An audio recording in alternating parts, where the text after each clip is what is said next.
आप देख रहे हैं डार्क फाइल्स। तो चलिए बढ़ते हैं आज की इस कहानी की ओर।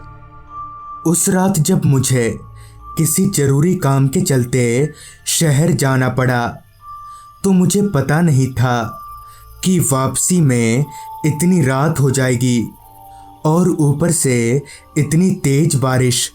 चलते चलते मेरी नज़र रोड के किनारे चाय की टपरी पर गई। मैंने सोचा क्यों न इस बारिश में गर्मा गर्म चाय का लुत्फ़ उठा लिया जाए। बारिश के साथ ही साथ बह रही तेज हवा सब कुछ तबाह कर देने पर उतर चुकी थी। अभी मैं चाय की चुस्की ले ही रहा था कि मेरी ही तरह चाय पी रहे एक शख्स ने कहा, 40 सालों के बाद हो रही है ऐसी तूफानी बारिश। खंबे का तार वार सब कुछ टूट गया है। अभी 2 दिन तक ऐसे ही चलेगा। उस कस्टमर की बात सुनकर चाय वाले ने बोला, आपको ये सब पता कहाँ से चलता है? तो इस पर वो आदमी बोला, समाचार से। टीवी में नहीं देखते हो क्या तुम? उन लोगों की बात सुनकर मैं थोड़ा परेशान होने लगा था क्योंकि मेरा घर यानी मिराजपुर गांव यहाँ से काफ़ी दूर था, लगभग 6 किलोमीटर। हालांकि मेरे पास छतरी थी मगर इन तूफ़ानी हवाओं के बीच वो भी कुछ काम नहीं आएगा। यही सोचकर मैं निराश मन से वहीं बैठ गया। बारिश थमना तो दूर धीमी होने का भी नाम नहीं ले रही थी। ना तो कोई ऑटो रिक्शा दिख रहा था और ना ही कोई प्राइवेट गाड़ी जिससे मैं लिफ्ट मांग सकूं। जैसे इस दुनिया में हम 3 लोगों के अलावा कोई रहता ही ना हो। बैठे बैठे 9 से 10 बजा और 10 से 11, मगर बारिश ज्यों की त्यों ही पड़ती रही। मगर मैं ऐसे हाथ पर हाथ धरे कब तक बैठा रहता? आखिर घर में बीवी बच्चे भी अकेले हैं।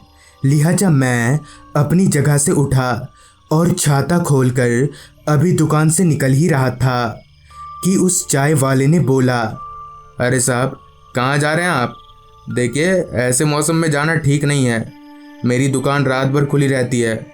आप यहीं रुक सकते हैं रात भर। जिस पर मैंने उस चाय वाले को आभार जताते हुए कहा, अरे नहीं नहीं, उसकी कोई ज़रूरत नहीं है। मैं कैसे न कैसे तो चला ही जाऊंगा। और इतना कहकर मैं वहाँ से निकल गया। दुकान से बाहर निकलकर मैं जैसे ही थोड़ा आगे बढ़ा कि एक तेज हवा के झोंके से मेरा छाता उल्टा हो गया। खैर, मैंने किसी तरह से छतरी को सीधा किया और आगे बढ़ने लगा। जैसा कि चाय की दुकान पर उस कस्टमर ने बताया था कि खंबे के तार टूट गए हैं, ठीक वैसा ही अभी तक रास्ते पर एक भी लाइट नहीं दिखी थी। तेज तूफानी हवाओं से लड़ते हुए मैं आगे बढ़े जा रहा था। मन ही मन ये ख्याल भी आ रहा था कि कहीं मैंने बाहर निकलकर कोई गलती तो नहीं कर दी। रास्ते पर दूर दूर तक कोई नहीं था, सिर्फ बारिश और तेज हवाओं की आवाज़ ही उस रास्ते की खामोशी को तोड़ रही थी। वरना वो रास्ता इतना सुनसान था कि शायद दिल की धड़कनें तक सुनाई देती। लगातार हो रही बारिश के कारण रास्ते पर घुटनों के नीचे तक पानी जम गया था। मुझे यही डर था कि कहीं मैं किसी नाले में ना गिर जाऊं, मगर मेरी किस्मत को ये गवारा नहीं था। अचानक ही मेरा पैर फिसला और मैं कमर तक पानी में उतर गया। अंदाजे से तो ऐसा लग रहा था जैसे मैं किसी छोटे से नाले में गिर गया हूँ। खुद को इस मुसीबत में पाकर मेरी आंखों से आंसू छलक गया। मैं पछताने लगा कि काश मैंने उस चाय वाले की बात मान ली होती तो आज मैं इस मुसीबत में ना पड़ता। खैर, जैसे तैसे मैं उस नाले से बाहर निकला और इसी खींचातानी के बीच मेरा एक पैर किसी धारदार चीज से लगकर छिल गया। खैर, मैं जैसे तैसे लंगड़ाते हुए आगे बढ़ने लगा। मेरा आधा शरीर भीग चुका था जिस वजह से अब मुझे ठंड लगने लगी।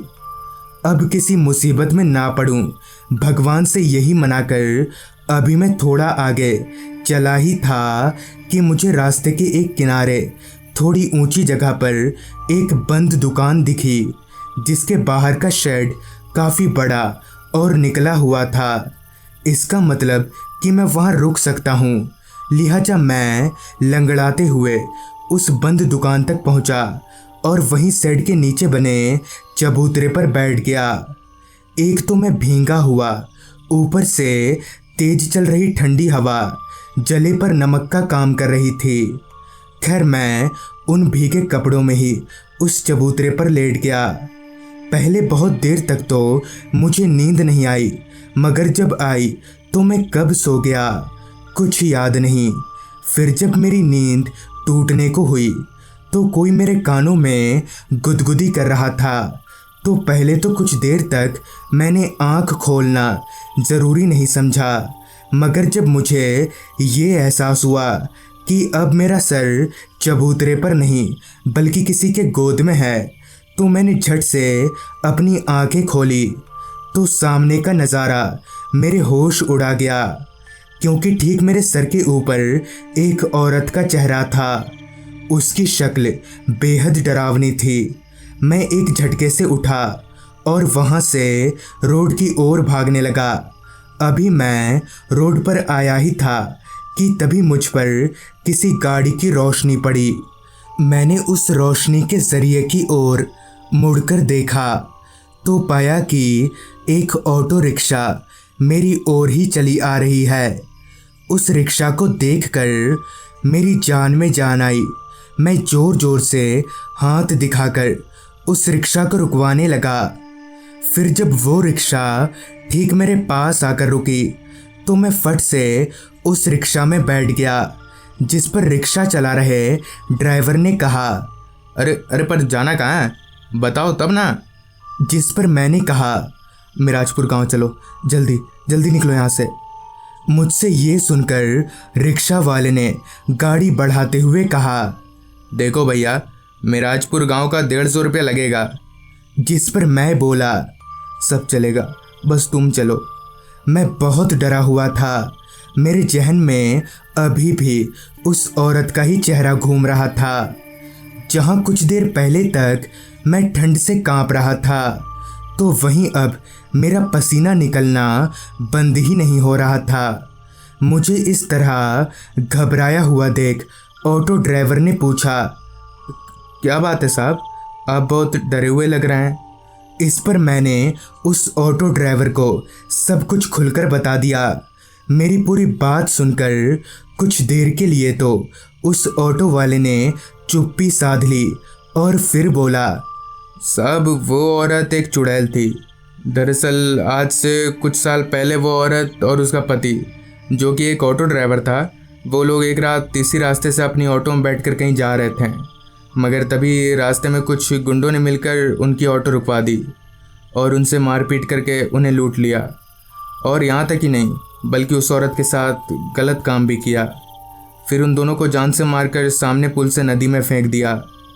ये सब सुनकर मैंने डरते डरते उस आदमी से पूछा, पर तुमको इतना सब कैसे मालूम है? जिस पर उस ऑटो ड्राइवर ने कहा, क्योंकि उस औरत का पति मैं ही था ना साहब, अपने बगल में देखिए। उस ऑटो ड्राइवर से ये सुनकर मैं डरते डरते बगल की ओर पलटा तो डर से मेरी आंखें फूलकर चौड़ी हो गईं, क्योंकि ठीक मेरे बगल में वही औरत बैठी हुई थी जिससे अभी तक मैं भाग रहा था। इतने में ही उस ऑटो ड्राइवर ने भी एकदम से अपना चेहरा पूरा मेरी ओर घुमा लिया। उन दोनों के बीच खुद को अकेला पाकर मैं बहुत ज़्यादा सहम गया। डर और घबराहट मुझ पर इस कदर हावी हो गया कि मैं ऑटो में बैठे बैठे ही बेहोश हो गया। अगली सुबह जब मेरी आँख खुली तो मैं बहुत से लोगों के बीच घिरा हुआ था। मैंने उन लोगों से कल रात की पूरी घटना का जिक्र किया तो मेरी बात सुनकर उन सभी ने भी हामी भरी। तो दोस्तों, ये थी आज की कहानी। अगर आपके पास भी ऐसी ही कोई कहानियाँ हैं तो हमारे साथ ज़रूर शेयर करें हमारे इंस्टाग्राम आईडी पर। तो मैं आर्यन जल्दी ही मिलूँगा आपसे ऐसी ही एक कहानी के साथ।